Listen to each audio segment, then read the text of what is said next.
It might be the end of the road for one of America's most scenic drives. California's Pacific Coast Highway, also known as California State Route 1, has been taking a major beating in the last few years. Thanks to repeated landslides, severe storms, and erosion, the iconic drive has been greatly damaged. Viewcation presents Say Goodbye to California's Pacific Coast Highway. It's been plagued by landslides. The Pacific Coast Highway was first envisioned in the era of the First World War. Its first segments were constructed in 1919. In 1921, federal funds were appropriated and voters approved additional state funds. After years of backbreaking, labor-intensive construction, much of which was completed by prison inmates, the highway as we know it today was completed in 1934. Since its inception, the PCH has been battered by repeated mud and landslides. The first notable instance was March of 1957, when a segment along the coast between Pacifica and Daly City was damaged and rendered unusable following a 5.3 magnitude earthquake. In 1983, the Big Rock Mesa landslide in Malibu caused significant damage to more than 250 homes that ended up collapsing, cracking, or slipping off their foundations.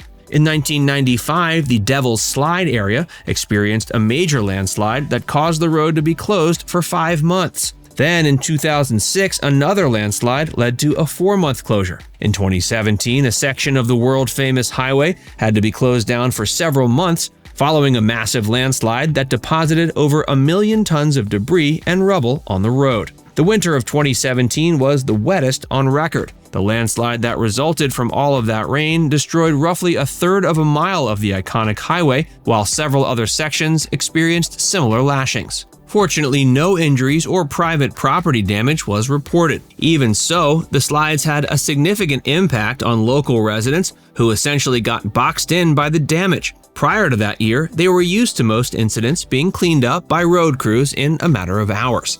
As incidents continue to increase in frequency and magnitude, it's likely that many residents of the Big Sur area and other focal points along the PCH will have to either relocate or get used to long periods of being disconnected from the rest of the world. Sure, in many cases they can take alternate routes to reach surrounding towns, but that has to be incredibly frustrating. It's also worth noting the toll these road closures are having on the local economy. The PCH is known for being one of California's most popular tourist attractions. If sections of the highway continue to be closed down for months or ever years at a time, this could result in tremendous losses of income to local shops, restaurants, and more. It's falling into the ocean. California resident Gary Griggs first experienced the glory of the Pacific Coast Highway in 1956. He was a child at the time and couldn't drive himself, but from the backseat of his family's car, he was utterly blown away by the majestic mountains and rocky cliffs that jutted out of the Pacific Ocean along the drive. In the decades that followed, Griggs drove this breathtaking stretch dozens of times. In the process, he reveled in its stunning beauty, but also began to understand just how fragile it is. In 2017, Griggs was hired as an erosion expert to provide consultation on a major repair to the highway following the landslide we discussed earlier. That experience completely rattled his perception of the future of the highway. Now he's come to the conclusion that the iconic road's days just might be numbered, at least in its present-day form.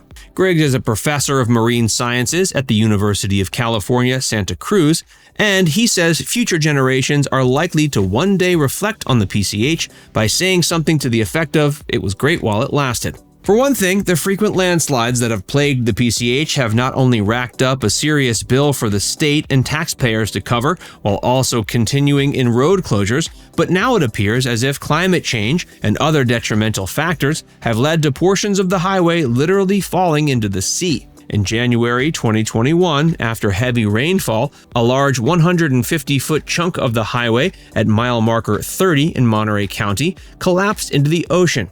It took cleanup crews, contractors, and laborers nearly 4 months to repair the damage, to the point where it could reopen. Before repairs were completed, travelers were forced to turn around when they reached the massive gaping hole that had appeared out of nowhere.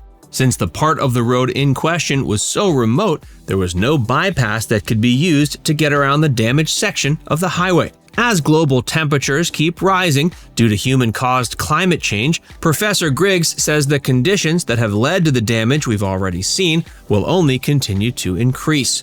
He further speculates it's inevitable that one day the repairs and temporary fixes won't be enough to keep the highway open. Even if they're technically feasible, we'd find ourselves in a situation where the repair bills will simply be too costly. He's termed the region that the PCH travels through a geological nightmare. It's comprised of a mixture of hard and soft rocks that makes development quite challenging. On top of that, it's also at the edge of two very prominent and ever-shifting tectonic plates. These factors have been one of the primary reasons why the PCH has remained a relatively rural stretch of road with not nearly as many of the flashy tourist attractions you'd expect to find at a world-famous destination. Travelers looking to go north or south have several other options to choose from, like the 101 or I-5, but there aren't any more beautiful ways to experience the Golden State's dazzling coastline. As you travel along the PCH, you don't see any of the usual eyesores like decaying strip malls or big box stores. There really aren't even that many gas stations, and the ones peppered along the highway tend to offer their goods and services at a premium. But that's what makes the PCH so iconic. Without all those distractions, it's one of the most unspoiled places in America. Let's hope it doesn't go the way of the dodo. Storms and wildfires have caused road closures. Landslides, erosion, and climate change are just a few of the things that threaten the future of the PCH. According to Professor Griggs, it's less about rising sea levels and more about fires and rain. Experts have been apprehensive to directly attribute individual instances of road damage to the effects of climate change. The issue is far too complex to be able to isolate the threat posed to one specific thing, as it appears to be a multifaceted and nuanced problem with a broad range of contributing risk factors. Still, the effects of climate change are creating the perfect storm of conditions that seem to be exacerbating the highway's pre-existing problems.